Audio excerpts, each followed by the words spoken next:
Good afternoon all of you. I'm Konda Rao from Kadapa.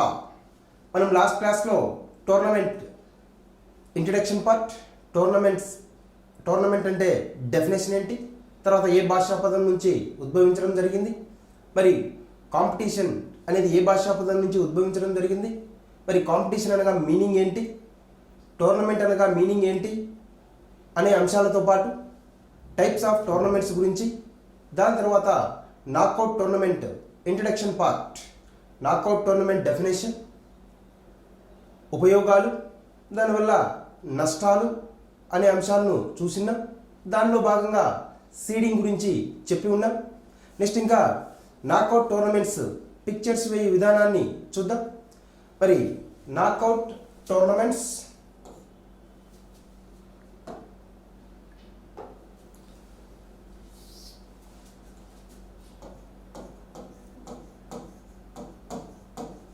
Knockout tournament, మరి మనం last క్లాస్లో knockout టోర్నమెంట్నే elimination tournament అంటారని మరియు ఒలింపిక్ టోర్నమెంట్ అంటారని చెప్పి ఉన్నాం. నాకౌట్ టోర్నమెంట్నే ఎలిమినేషన్ టోర్నమెంట్ మరియు ఒలింపిక్ టోర్నమెంట్ అంటారు అని చెప్పినాం. మరి నాకౌట్ టోర్నమెంట్లో పిక్చర్స్ వేయడానికి మనకు కొన్ని ఫార్ములాస్ అవసరం అవుతాయి. అయితే యాక్చువల్గా ప్రధానంగా గుర్తుపెట్టుకోవాల్సింది ఏంటి అంటే, మరి డిఎస్సి ఎగ్జామ్ పర్పస్లో భాగంగా పిక్చర్స్ వేయవలసిన అవసరం ఉండదు, అది మనం గుర్తుపెట్టుకోవాలి. ఎవరైనా మిమ్మల్ని పిక్చర్స్ గీయండి, దాని ద్వారా నేర్చుకోండి అని చెబుతూ ఉన్నారు అంటే వారికి చెప్పే విధానం తెలియదు అని గుర్తుంచుకోవాలి. ఎందుకంటే మనం పిక్చర్స్ వేస్తూ ఇక్కడే కూర్చుంటే మనకు ఎక్కువ సమయం పడుతుంది, అప్పుడు మనం ఫెయిల్యూర్ అవ్వడానికి అవకాశం ఉంటుంది. కాబట్టి మనకు పిక్చర్స్ వేయకుండా 1 మినిట్ లోపలే ఎలా ఆన్సర్స్ చేయాలి అనే దాని మీద ఫోకస్ చేస్తూ మన క్లాసెస్ అన్నీ ఉంటాయి. అలాగని పిక్చర్స్ వేయకుండా ఉంటారనుకుంటారేమో, పిక్చర్స్ కూడా వేసి ఒకసారి చెబుతాను. కాకపోతే పిక్చర్స్ వేయవలసిన అవసరం ఉండదు అని నేను మీకు చెప్పడం జరుగుతుంది. మరి ఇక్కడే మనం గమనిస్తే నాకౌట్ టోర్నమెంట్కి సంబంధించి ఏ అంశాలను మనం చర్చించాలి, మన గతంలో ఏ క్వశ్చన్స్ ఎగ్జామ్స్కి వస్తున్నాయి అన్నది గమనిస్తే, నాకౌట్ టోర్నమెంట్లో మ్యాచ్ల సంఖ్యకు సూత్రం ఏది, మరియు నాకౌట్ టోర్నమెంట్లో 16 కన్నా టీములు తక్కువ పాల్గొన్నప్పుడు ఎలా విభజించాలి, 16 కన్నా ఎక్కువ టీమ్స్ పాల్గొన్నప్పుడు ఎలా విభజించాలి, అదేవిధంగా బైస్ ఎలా ఇవ్వాలి, రౌండ్స్ ఎన్ని రౌండ్స్లో టోర్నమెంట్ను పూర్తి చేయాలి అనే వాటి మీద మనకు గతంలో క్వశ్చన్స్ అడుగుతూ ఉన్నారు. కాబట్టి వాటిని ఆధారంగా చేసుకొని ఒక్కో దాని గురించి మనం చర్చించుకుంటూ వెళ్తాం. మరి ఇక్కడే మనం గమనిస్తే నాకౌట్ టోర్నమెంట్లో మొట్టమొదట మ్యాచ్ల సంఖ్యకు సూత్రం ఏంటి అనేది చాలాసార్లు ఇప్పటికే రిపీట్ అయినటువంటి క్వశ్చన్, ఆ ఫార్ములా అడుగుతూ ఉన్నారు.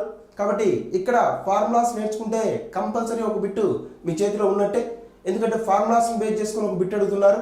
మరి ఇక్కడ నాకౌట్ టోర్నమెంట్లో మ్యాచ్ల సంఖ్యకు సూత్రం ఏది అంటే, మ్యాచ్ల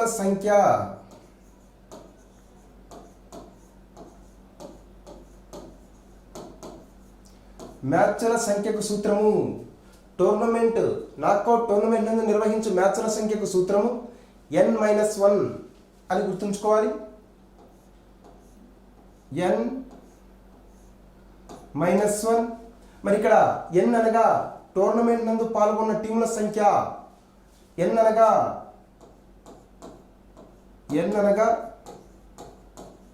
టోర్నమెంట్లో పాల్గొన్న టీమ్స్ సంఖ్య,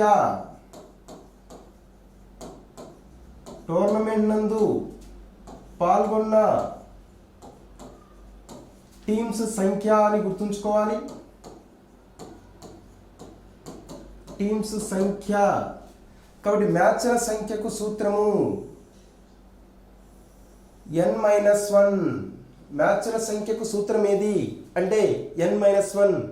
మరి దీన్ని ఆధారంగా చేసుకొని ఒక సింగిల్ నాకౌట్ టోర్నమెంట్లో మ్యాచ్ల సంఖ్యకు సూత్రం ఏది అంటే n-1 అని గుర్తుపెట్టుకోవాలి.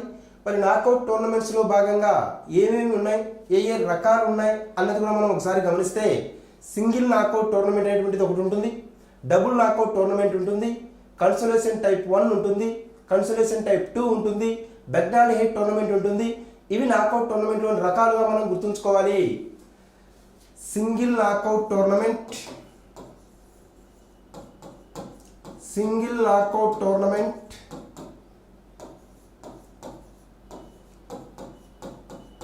Double knockout tournament, consolation type 1, consolation type 2, Bagnall హెడ్ టోర్నమెంట్స్ అనేవి మనకు ఈ యొక్క నాకౌట్ టోర్నమెంట్లోని రకాలుగా మనం చెప్పవచ్చు. మరి ఇక్కడ single knockout tournament, single knockout tournaments గురించి మనం చూస్తే సింగిల్ నాకౌట్ టోర్నమెంట్ను ఎలా నిర్వహించాలి, మరి మ్యాచ్ల సంఖ్యను ఎలా కనుక్కుంటాం అనే విధంగా ఇక్కడ గమనించినట్లయితే ఈ యొక్క సింగిల్ నాకౌట్ టోర్నమెంట్లో మ్యాచ్ల సంఖ్యకు సూత్రం ఏది అంటే n-1 అని గుర్తుంచుకోవాలి. మరి n అనగా టోర్నమెంట్ నందు పాల్గొన్న టీమ్స్ సంఖ్య. మరి ఇక్కడ మనం గమనిస్తే 7 టీంలు సింగిల్ నాకౌట్ టోర్నమెంట్లో పాల్గొంటే మ్యాచ్ల సంఖ్య ఎంత అంటే 7-1 6, 7-1 6. మరి 10 టీంలు పాల్గొంటే 10-1 9, 11 టీంలు పాల్గొంటే 10, 7 టీమ్స్ పాల్గొంటే మ్యాచ్ల సంఖ్య 6. ఎందుకంటే ఒకటిని తగ్గించి చెబితే సరిపోతుంది. ఇక్కడ మనం కాన్సెప్ట్ లెర్నింగ్ అనేది చూడాలి. మరి ఇక్కడ ఎప్పుడైనా సరే నాకౌట్ టోర్నమెంట్లో మ్యాచ్ల సంఖ్యను కనుగొనమంటే టోర్నమెంట్లో పాల్గొన్న టీం సంఖ్య కన్నా ఒకటి తక్కువ ఉంటుంది అనేది గుర్తుంచుకోవాలి. అది మనకు కాన్సెప్ట్ లెర్నింగ్ అంటారు. బైహార్ట్ చేసి 7-1 6 అట్లా కాదు, 7 అంటే దానికన్నా ఒకటి తక్కువ, 6 మ్యాచ్లు జరుగుతాయి అని మనం ఈజీగా ఐడెంటిఫై చేసేలాగా ఉండాలి. అదేవిధంగా 10 టీమ్స్ పాల్గొంటే మ్యాచ్ల సంఖ్య 9, 12 టీమ్స్ పాల్గొంటే మ్యాచ్ల సంఖ్య 11, 7 టీమ్స్ పాల్గొంటే మ్యాచ్ల సంఖ్య 6. ఈ విధంగా మ్యాచ్ల సంఖ్యను ఈజీగా మనం ఆ సూత్రాన్ని బేస్ చేసుకొని కనుక్కోవచ్చు. కాకపోతే మనకు గతంలో ఆ సూత్రం గురించి ఎక్కువ సార్లు సూత్రాన్ని డైరెక్ట్గా ఇచ్చున్నారు. ఈ యొక్క సింగిల్ నాకౌట్ టోర్నమెంట్ నందు మ్యాచ్ల సంఖ్య కనుగొనడానికి సూత్రం ఏది అని ఇస్తూ ఉన్నారు. అప్పుడు n-1 అనే దానికి మనం ఆన్సర్ చేసుకోవాలి. సరే, ఒకవేళ మరి ఇక్కడ ఇంకో విధంగా క్వశ్చన్ అడిగితే మరి చాలామంది ఏం చెప్తారంటే అడగరు, యాజ్ ఇట్ ఈజ్ వస్తుంది అంటారు. నేను కూడా చెప్తున్నా, క్వశ్చన్ పేపర్లో దాదాపుగా బిట్స్ డైరెక్ట్ ఉంటాయి. కాకపోతే కొంచెం డెప్త్గా వెళ్ళినప్పుడు దాన్ని ఈజీగా అలా మార్చి ఇవ్వడానికి అవకాశం ఉంటుంది. ఎలా ఇవ్వచ్చు ఇక్కడ క్వశ్చన్ అంటే, అదే సింగిల్ నాకౌట్ టోర్నమెంట్లో 9 మ్యాచ్లు జరిగినప్పుడు ఎన్ని టీమ్స్ టోర్నమెంట్లో పాల్గొని ఉంటాయి అని అడుగుతారు. మరి ఇక్కడ ఏం జరుగుతుంది అంటే మనకి ఇక్కడ మ్యాచ్ల సంఖ్య ఇస్తున్నారు, టోర్నమెంట్లో పాల్గొన్న టీమ్స్ సంఖ్య కనుగొనమంటున్నారు. కాబట్టి మనము మ్యాచ్ల సంఖ్యకు 1 కలిపితే టోర్నమెంట్లో పాల్గొన్న టీమ్స్ సంఖ్య వస్తుంది అనే కాన్సెప్ట్ మనలో ఉండాలి. బైహార్ట్ చేయడం కాదు, లాజిక్గా ఆలోచించాలి. ఇక్కడే మ్యాచ్ల సంఖ్య ఇచ్చినప్పుడు టోర్నమెంట్లో పాల్గొన్న టీమ్స్ సంఖ్య కనుగొనుటకు సూత్రము, మ్యాచ్ల సంఖ్య ఇచ్చి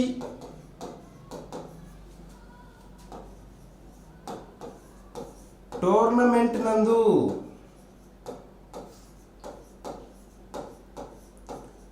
పాల్గొన్న టీమ్స్ సంఖ్యను కనుగొనమన్నప్పుడు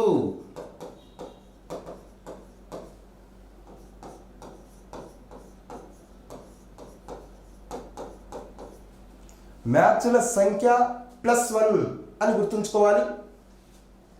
మ్యాచ్ల సంఖ్య +1, మ్యాచ్ల సంఖ్య +1.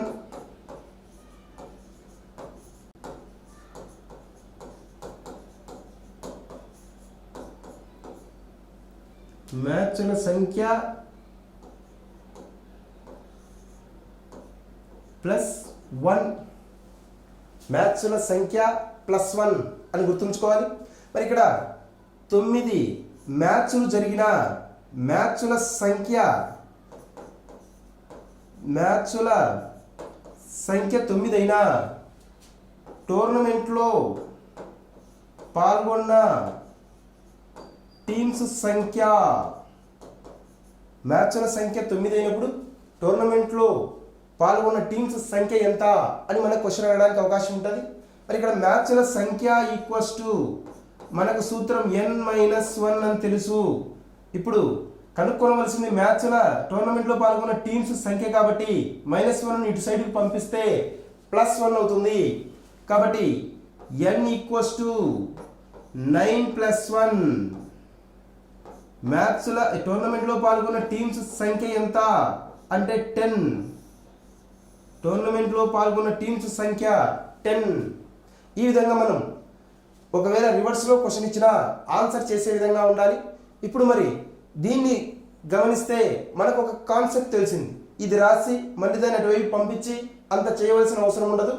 మరి టోర్నమెంట్లో పాల్గొన్నటువంటి టీమ్స్ సంఖ్య కనుక్కోవాలి అంటే మ్యాచ్ల సంఖ్య ఇచ్చినప్పుడు మ్యాచ్ల సంఖ్యకు 1 కలపాలి. అదే టోర్నమెంట్లో పాల్గొన్న టీమ్స్ సంఖ్య ఇచ్చి మ్యాచ్ల సంఖ్యను కనుగొనమంటే 1ని తీసేయాలి. మ్యాచ్ల సంఖ్య ఇచ్చి టోర్నమెంట్లో పాల్గొన్న టీమ్స్ సంఖ్య కనుగొనమంటే 1ని కలపాలి. అది గుర్తుంచుకోవాలి. మరి ఇక్కడ ఏ విధంగా ఇచ్చినా మనం క్వశ్చన్ ఆన్సర్ ఈజీగా చేయొచ్చు. ఈ ఫార్ములా మీద ఈ విధంగా క్వశ్చన్స్ను ఫేమ్ చేయడానికి అవకాశం ఉంటుంది. మరి ఇక్కడే మనం అడిగితే ఇక్కడే మనం అక్కడ గమనిస్తే టోర్నమెంట్ నందు నాకౌట్ టోర్నమెంట్ నందు 8 మ్యాచ్లు జరిగిన టోర్నమెంట్లో పాల్గొన్న టీమ్స్ సంఖ్య దానికన్నా 1 ఎక్కువ 9. 11 మ్యాచ్లు జరిగిన 12 టీమ్స్ పాల్గొన్నాయి. 10 మ్యాచ్లు జరిగిన 11 టీమ్స్ పాల్గొన్నాయి. ఈ విధంగా ఏది ఇచ్చినా మనం ఆన్సర్ చేయడానికి అవకాశం ఉంటుంది. మరి ఇది మ్యాచ్ల సంఖ్యకు సంబంధించి.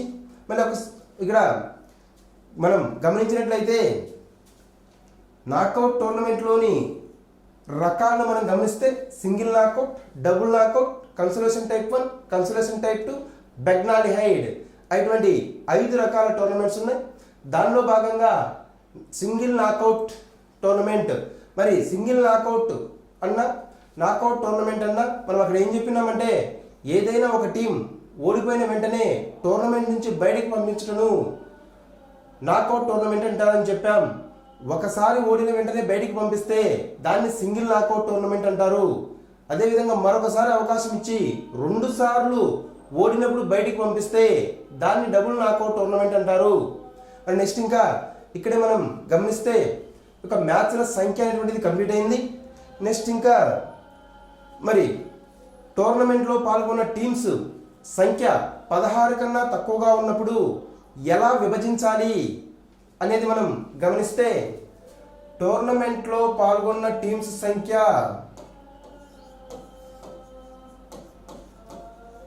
టోర్నమెంట్ నందు పాల్గొన్న టీమ్స్ సంఖ్య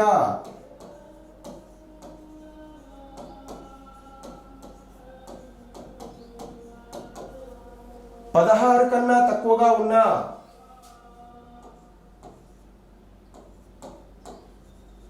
16 కన్నా తక్కువగా ఉన్న <16 అయినా మరి టీమ్స్ను ఎలా విభజించాలి అంటే టీమ్స్ను అప్పర్ హాఫ్ లోయర్ హాఫ్లుగా విభజించాలి. 16 కన్నా తక్కువగా సింగిల్ నాకౌట్ టోర్నమెంట్లో టీమ్స్ పాల్గొన్నప్పుడు వాటిని అప్పర్ హాఫ్ లోయర్ హాఫ్లుగా విభజించాలి. అప్పర్ హాఫ్ లోయర్ హాఫ్లుగా విభజించాలి. మరి ఇక్కడ 16 కన్నా తక్కువ టీమ్స్ పాల్గొన్నప్పుడు అంటున్నాం. మరి ఇక్కడ మళ్ళీ ఒక కన్ఫ్యూజన్ ఉంటుంది.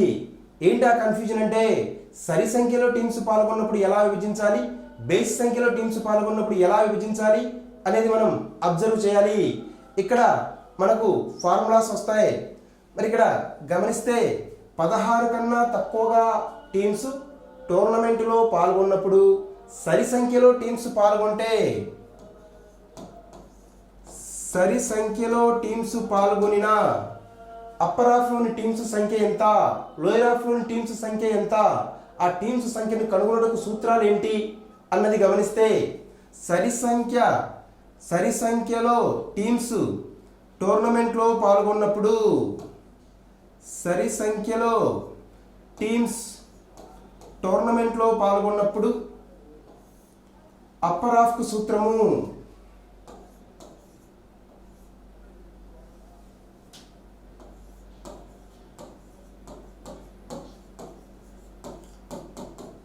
n/2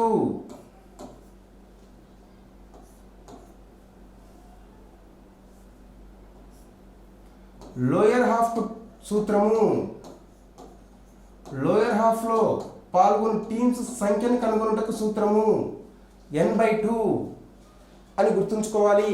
మరి ఇక్కడ అప్పర్ హాఫ్లో టీమ్స్ గుర్తించడానికి సూత్రం n/2నే, లోయర్ హాఫ్లో టీమ్స్ని గుర్తించడానికి కూడా n/2నే సూత్రము.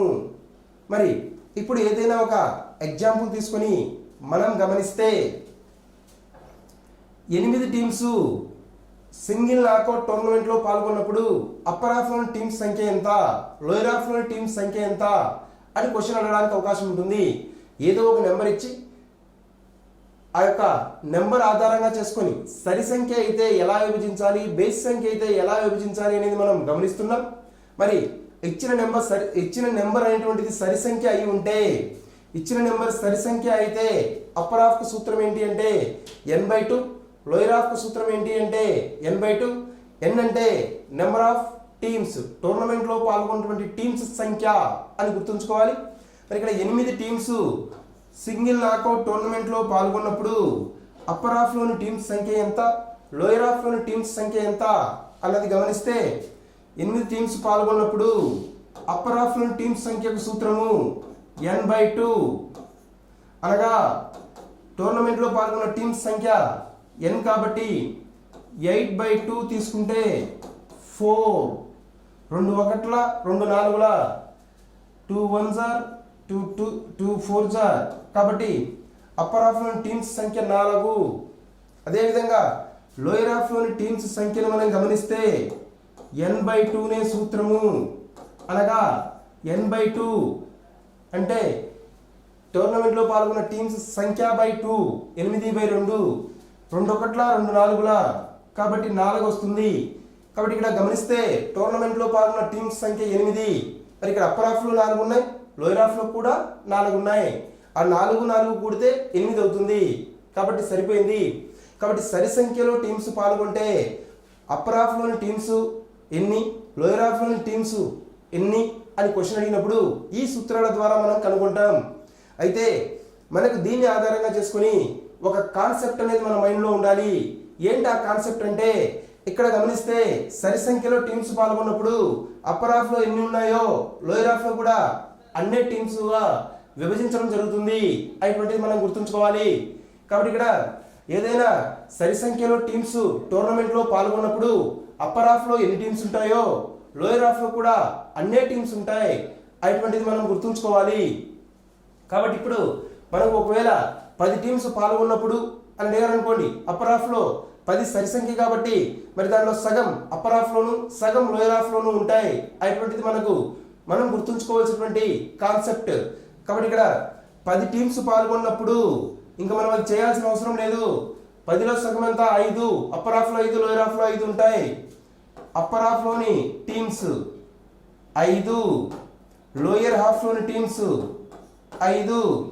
అదేవిధంగా 12 టీమ్స్ పాల్గొన్నప్పుడు అప్పర్ హాఫ్లో 6, లోయర్ హాఫ్లో 6 అని డైరెక్ట్గా మనం ఆన్సర్ చేయొచ్చు. ఇది మనకు యొక్క సరి సంఖ్యలో టీమ్స్ టోర్నమెంట్లో పాల్గొన్నప్పుడు. అదేవిధంగా బేసి సంఖ్యలో టీమ్స్ టోర్నమెంట్లో పాల్గొంటే మరి సూత్రం ఏంటి అన్నది మనం గమనిస్తే,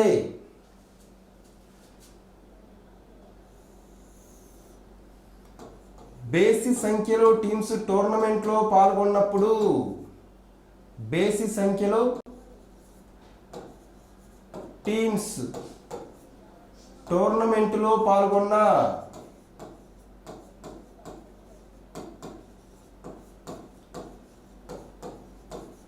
అప్పర్ హాఫ్ కు సూత్రము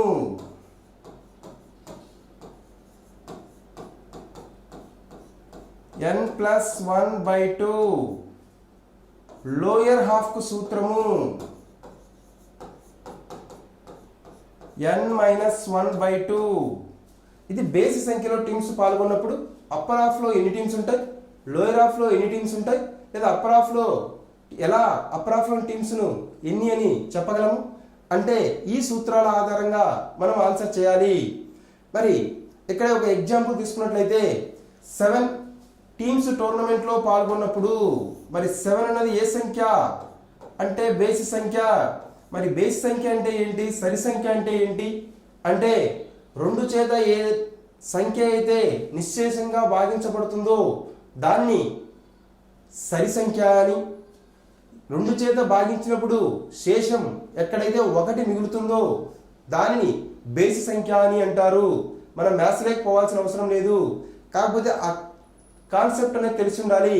సరి సంఖ్య అంటే 2 చేత నిశ్శేషంగా భాగించబడుతుంది, బేసి సంఖ్య అంటే 2 చేత నిశ్శేషంగా భాగించబడదు అని గుర్తుంచుకోవాలి.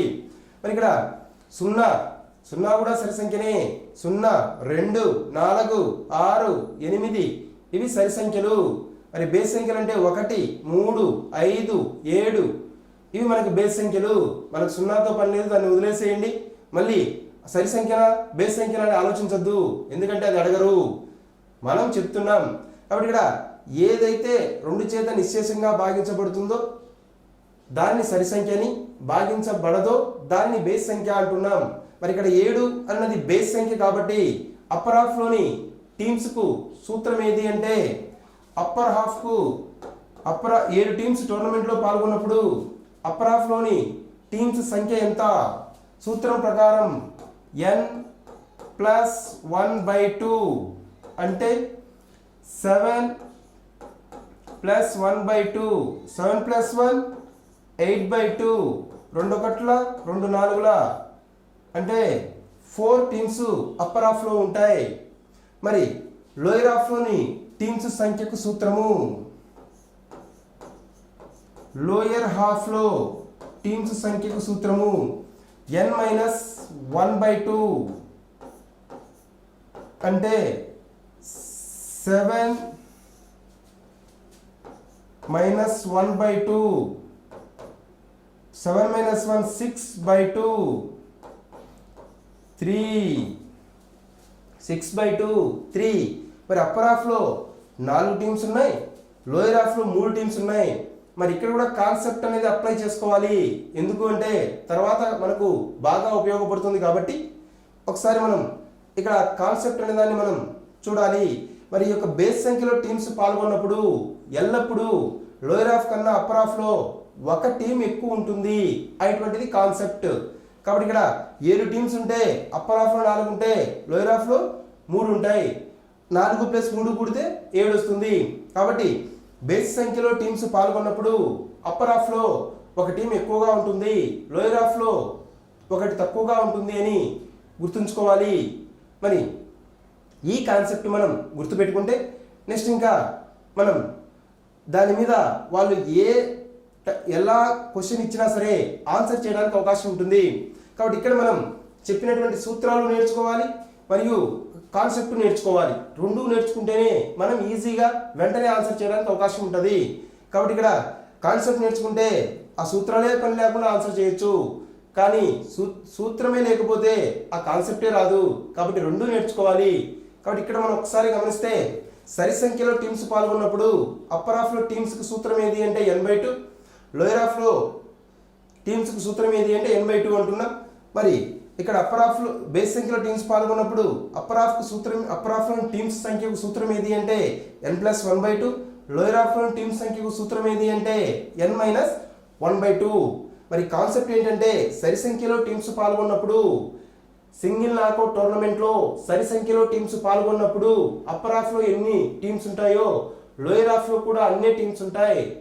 అదే యొక్క సింగిల్ నాకౌట్ టోర్నమెంట్లో బేసి సంఖ్యలో టీమ్స్ పాల్గొన్నప్పుడు అప్పర్ హాఫ్లో ఒకటి ఎక్కువ ఉంటే లోయర్ హాఫ్లో ఒకటి తక్కువ ఉంటుంది అని మనం గుర్తుంచుకోవాలి. నెక్స్ట్ ఇంకా ఈ యొక్క కాన్సెప్ట్ను ఆధారంగా చేసుకొని మనకు గతంలో ఒక క్వశ్చన్ అడిగి ఉన్నారు. ఆ క్వశ్చన్ మనం ఇప్పుడు గమనిస్తే 2012 డిఎస్సిలో ఈ యొక్క క్వశ్చన్ అనేది ఇచ్చి ఉన్నారు. మరి ఏంటి ఆ క్వశ్చన్ అంటే, సింగిల్ నాకౌట్ టోర్నమెంట్లో 5 టీమ్స్ లోయర్ హాఫ్లో ఉన్న టోర్నమెంట్లో పాల్గొన్న టీమ్స్ సంఖ్య ఎంత అని అడిగాడు. 2012 డిఎస్సిలో టోర్నమెంట్లో ఒక సింగిల్ నాకౌట్ టోర్నమెంట్లో లోయర్ హాఫ్లో 5 టీమ్స్ ఉన్న టోర్నమెంట్ నందు పాల్గొన్న టీమ్స్ సంఖ్య ఎంత అని అడిగాడు. మరి అది మొదటిసారి నేను చూసినప్పుడు క్వశ్చన్ అర్థం కాలేదు. దాన్ని ఎలా కనుక్కోవాలి, ఎంత కష్టమో అసలు ఆ సూత్రం. ఏదో టీమ్స్ ఇచ్చి ఏ హాఫ్లో ఇన్ని టీంలు పాల్గొన్నాయని ఇచ్చి ఏ హాఫ్లో ఎన్ని టీమ్స్ ఉంటాయో కనుక్కోవచ్చు, కానీ ఏదో లోయర్ హాఫ్లో టీమ్స్ ఇచ్చి ఎన్ని టీమ్స్ పాల్గొన్నాయని అడుగుతున్నాడు. ఇదేం క్వశ్చన్ అని మొదట నేను చూసినప్పుడు స్ట్రైక్ అవ్వలేదు. తర్వాత దాన్ని బాగా అవగాహన చేసుకున్న తర్వాత, ఈ కాన్సెప్ట్ అనేది మనకు తెలిసిన తర్వాత ఇంత ఈజీనా అని అనిపించింది. కాబట్టి ఇప్పుడు మనకు వాళ్ళు ఇచ్చింది లోయర్ హాఫ్లో 5 టీమ్స్ ఉన్నాయి, అయినా టోర్నమెంట్లో పాల్గొన్నటువంటి టీమ్స్ సంఖ్య ఎంత అన్నారు. టోర్నమెంట్లో పాల్గొన్న టీమ్స్ సంఖ్య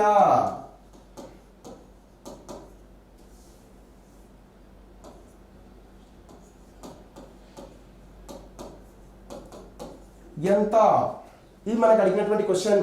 కాబట్టి మనం దాన్ని గమనించడానికి వాళ్ళు ఇచ్చేటువంటి సంఖ్య ఎక్కడుంది అంటే లోయర్ హాఫ్లో ఉంది. కాబట్టి ఒక లైన్ గీయండి, లోయర్ హాఫ్లో 5 రాసేయండి. మరి టోర్నమెంట్లో పాల్గొన్న టీమ్స్ సంఖ్య ఎంత అంటున్నారు.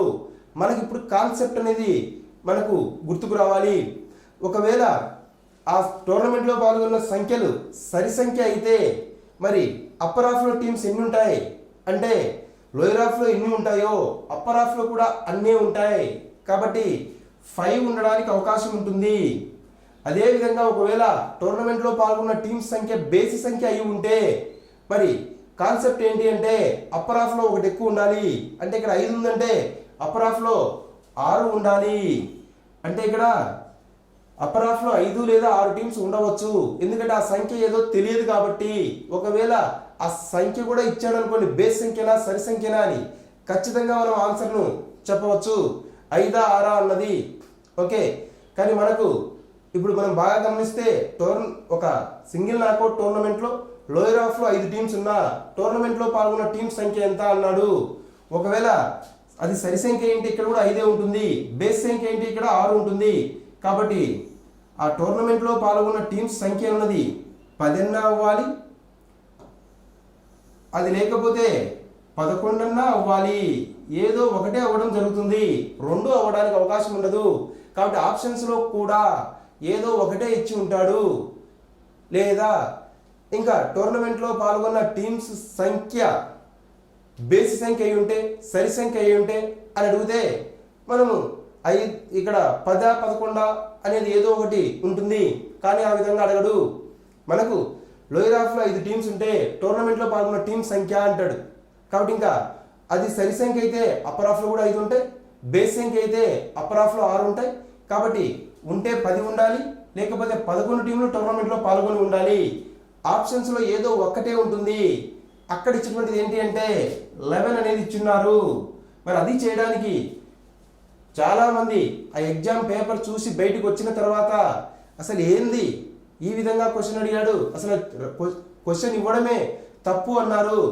మాకు క్వశ్చన్ పేపర్ సెట్టింగ్ తెలుసు అంటారు. సెట్టింగ్ అంతా ఇక్కడ ఏమీ పనిచేయదు. సెట్టింగ్ కాదు, కాన్సెప్ట్ ఉండాలి. క్వశ్చన్ పేపర్ సెట్టింగ్ తెలుసు, క్వశ్చన్ పేపర్ సెట్టర్ మైండ్ తెలుసు అనుకుంటే మనం మోసపోవడమే. ఎందుకంటే క్వశ్చన్ పేపర్ అనేటువంటిది ఏ బుక్స్ నుంచి వస్తుందో దాన్ని ఆధారంగా తీసుకొని సబ్జెక్ట్ను తయారు చేసి పిల్లలకి ఇస్తే 100% వాళ్ళు విజయం సాధించడానికి అవకాశం ఉంటుంది. అంతేగాని క్వశ్చన్ పేపర్ మైండ్ సెట్ నాకు తెలుసు, question paper setter mind set నాకు తెలుసు అంటే క్వశ్చన్స్ రాదు. ఎందుకంటే ఎవరో మరి smart work PED coaching centre వాళ్ళకి క్వశ్చన్ పేపర్ సెట్టింగ్ రాదు అని అన్నారు అని విద్యార్థులు నాకు చెప్పడం జరిగింది. మరి వారికి నేను ఇచ్చేటువంటి ఈ యొక్క ఆన్సర్ ఏంటి అంటే, క్వశ్చన్ పేపర్ ఏ బుక్స్ నుంచి వచ్చిందో నేను చెప్తాను. 2008లో ఏ బుక్ నుంచి వచ్చింది, 2012లో ఏ బుక్ నుంచి వచ్చింది, 2018 డిఎస్సిలో ఏ బుక్స్ నుంచి వచ్చాయి, తెలంగాణలో ఏపీలో అనేటువంటిది నేను చెప్తాను. కావాలంటే వెతుక్కోవచ్చు. 2008లో టెండాన్స్ నుంచి వచ్చింది, 2012లో ఉపకార్స్ నుంచి వచ్చింది, 2014 డిఎస్సిలో ఒక ఉపకార్స్ మరియు ఎసెన్షియల్ నుంచి క్వశ్చన్స్ రావడం జరిగింది. 2018లో ఉపకార్స్, ఎసెన్షియల్, ఎన్సీఆర్టీ బుక్స్ మరియు ఎంపీడీ బుక్స్ నుంచి క్వశ్చన్ పేపర్ ఇవ్వడం జరిగింది. వాటన్నిటిని ఆధారంగా చేసుకొని మన క్లాసులు ఉంటున్నాయి. అది క్వశ్చన్ పేపర్ ఎలా తయారు చేస్తున్నారు అనే దాన్ని అర్థం చేసుకుని మనం క్లాసెస్ చెప్తున్నాం. అంతేగాని క్వశ్చన్ పేపర్ సెక్టర్ మైండ్ మనం తెలుసుకోలేము. ఎందుకంటే ఈజీగా ఇవ్వాలనుకోడు, కష్టంగా ఇవ్వాలని కూడా అనుకోడు. ఏదో ఒకటి ఇస్తాడు, ఒక లైన్ తీసి ఆ లైన్ నువ్వు చెప్పగలిగితే అప్పుడు విద్యార్థులు ముందుంటారు. సరే, దాన్ని పక్కన పెడితే లాస్ట్ టెట్లో మన గ్రాండ్ టెస్ట్ పేపర్లు ఒక 5 ఉంటాయి. ఒకవేళ వెతుక్కోండి, ఆ 5 పేపర్లు వెతుక్కొని ఫైనల్లో వచ్చేటువంటి పేపర్ను కూడా బయటికి తీసి వెతకండి. మన గ్రాండ్ టెస్ట్ 5 పేపర్లలో నుంచి 91 బిట్స్ రావడం జరిగింది. అది క్వశ్చన్ పేపర్ సెట్టింగ్ అంటే. అంతేగాని ఆయనకు తెలియదు అంటేనే మరి పిల్లలు ఎలా నమ్ముతున్నారో నాకు అర్థం కావడం లేదు. ఎవరైనా ఒకరిని విమర్శిస్తున్నారంటే వాళ్ళ దగ్గర అది లేదు అని అర్థము. కాబట్టి ఏదో క్వశ్చన్స్ అన్ని ఏరపంచి ఇవ్వడం కాదు. క్వశ్చన్ పేపర్ అనేటువంటిది స్టాండర్డ్గా ఉండాలి. లాస్ట్ టైం మన ఇన్స్టిట్యూట్ క్వశ్చన్ పేపర్ల కోసం ఎంతో మంది ఎదురు చూశారు, ఇప్పుడు కూడా ఎదురు చూస్తున్నారు. అది తెలియని వాళ్ళే క్వశ్చన్ పేపర్ గురించి మాట్లాడతారు. క్వశ్చన్ పేపర్ గురించి నేను మాట్లాడను. ఎందుకంటే మంచి కాన్సెప్ట్, మంచి సబ్జెక్టు నీకు ఇచ్చినప్పుడు ఏ క్వశ్చన్ పేపర్ వచ్చినా నువ్వు ఆన్సర్ చేస్తావు. అంతేగాని కాన్సెప్ట్ ఇవ్వకుండా ఆ బిట్స్ వస్తాయి, ఈ బిట్స్ వస్తాయి, ఇది రాదు అని చెప్పడం కరెక్ట్ కాదు. ఓకే, ఇంకా పక్కకు వెళితే ఇది 2012లో మనకు వచ్చేటువంటి క్వశ్చన్. మరి ఏది వచ్చినా మీరు ఇక్కడ ఆన్సర్ చేయాలి. ఇక్కడ రాండి, నేనేదో బయటికి వెళ్ళాలని మీరు కూడా బయటికి వెళ్ళద్దు. రావాలి. ఎందుకంటే బిట్టు పడిన తర్వాత చేయకపోతే మరి బాధపడతారు. సరే, అప్పర్ హాఫ్, లోయర్ హాఫ్లో 5 టీమ్స్ ఉన్నప్పుడు టోర్నమెంట్లో పాల్గొన్న టీమ్స్ సంఖ్య ఎంత అంటే 10 11 ఏదో ఒకటి ఉండాలి. అక్కడ 11 ఉన్నది. మరి ఇప్పుడు మనం దీన్నే మార్చి ఇంకో ఎగ్జాంపుల్ తీసుకుందాం. ఇంకొక ఎగ్జాంపుల్ తీసుకుంటే, ఒక సింగిల్ నాకౌట్ టోర్నమెంట్లో అప్పర్ హాఫ్లో 7 టీమ్స్ ఉన్నప్పుడు టోర్నమెంట్లో పాల్గొన్న టీమ్స్ సంఖ్య ఎంత అని అడుగుతాడు. ఎందుకంటే ప్రతిసారి లోయర్ హాఫ్ ఇయ్యడు కదా, ఒకసారి అప్పర్ హాఫ్ కూడా ఇస్తాడు. అప్పర్ హాఫ్లో 7 టీమ్స్ ఉంటే మరి టోర్నమెంట్లో పాల్గొన్న టీమ్స్ సంఖ్య ఎంత అని అడుగుతాడు. మరి ఇప్పుడు దీన్ని ఎలా మనం ఐడెంటిఫై చేయాలి ఆన్సర్ అంటే, అప్పర్ హాఫ్లో ఎన్ని ఉన్నాయి? 7 ఉన్నాయి. ఒకవేళ ఆ సంఖ్య సరి సంఖ్య అయి ఉంటే లోయర్ హాఫ్లో కూడా ఎన్ని ఉండాలి? కాన్సెప్ట్కి వెళ్ళండి, సమానంగా ఉండాలి అంటే 7 ఉండాలి. నెక్స్ట్ ఇంకా ఒకవేళ ఆ సంఖ్య బేస్ సంఖ్య అయి ఉంటే ఎన్ని ఉండాలి? అప్పర్ హాఫ్ కన్నా లోయర్ హాఫ్లో ఒకటి తక్కువ ఉండాలి అంటే 6 ఉండాలి. మరి ఇక్కడ 7 లేదా 6 ఉంటాయి లోయర్ హాఫ్లో. ఇప్పుడు టోర్నమెంట్లో పాల్గొన్న టీమ్స్ సంఖ్య ఎంత అంటే ఈ 2 కూడితే అయితే 14 అవ్వాలి, లేకపోతే 13 అవ్వాలి. ఏదో ఒకటి మాత్రమే మనకి ఎగ్జామ్లో ఆప్షన్స్లో అక్కడ మనకు కనిపిస్తుంది. మరి ఇక్కడ ఈ విధంగా మనం వాళ్ళు ఏది ఇచ్చినా సరే మనం సింపుల్గా ఆన్సర్ చేయొచ్చు. నెక్స్ట్ ఇంకా ఇంకొక ఎగ్జాంపుల్ తీసుకుంటే, మరి సింగిల్ నాకౌట్ టోర్నమెంట్లో లోయర్ హాఫ్లో 4 టీమ్స్ ఉన్నా, మరి 4 రాసుకో. మరి లోయర్ హాఫ్లో 4 ఉంటే అది సరి సంఖ్య అయి ఉంటే అప్పర్ హాఫ్లో కూడా ఎన్ని ఉండాలి? 4 ఉండాలి. అదే ఒకవేళ అది బేసిక్ సంఖ్య అయి ఉంటే అప్పర్ హాఫ్లో ఎన్ని ఉండాలి? 5 ఉండాలి. మరి టోర్నమెంట్లో పాల్గొన్న టీమ్స్ సంఖ్య ఎంత అంటే ఉంటే 8 ఉండాలి. 8 ఉండాలి, లేకపోతే 9 ఉండాలి. ఏదో ఒకటే ఆన్సర్లో ఉంటుంది. ఇది మనకు 2012లో ఇచ్చేటువంటి క్వశ్చన్. దాని ఆధారంగా మనం ఎలా ఆన్సర్ చేస్తాం. ఇంకా మీరు ఇప్పుడు ఏది ఇచ్చినా ఆన్సర్ చేయగలుగుతారు. సరి సంఖ్యలో టీమ్స్ టోర్నమెంట్లో పాల్గొంటే అప్పర్ హాఫ్లో ఎన్ని ఉంటాయో లోయర్ హాఫ్లో కూడా అన్నీ ఉంటాయి. బేస్ సంఖ్యలో టీమ్స్ టోర్నమెంట్లో పాల్గొంటే సింగిల్ నాకౌట్ టోర్నమెంట్లో అప్పర్ హాఫ్లో ఒకటి ఎక్కువ ఉంటుంది, లోయర్ హాఫ్లో ఒకటి తక్కువ ఉంటుంది. మరి ఏదో ఒకటి అప్పర్ హాఫ్లోనో లోయర్ హాఫ్లోనో ఇచ్చి టోర్నమెంట్లో ఎన్ని టీమ్స్ పాల్గొన్నాయంటే ఆ కాన్సెప్ట్ను ఆధారంగా చేసుకొని మీరు ఆన్సర్ చేయగలుగుతారు.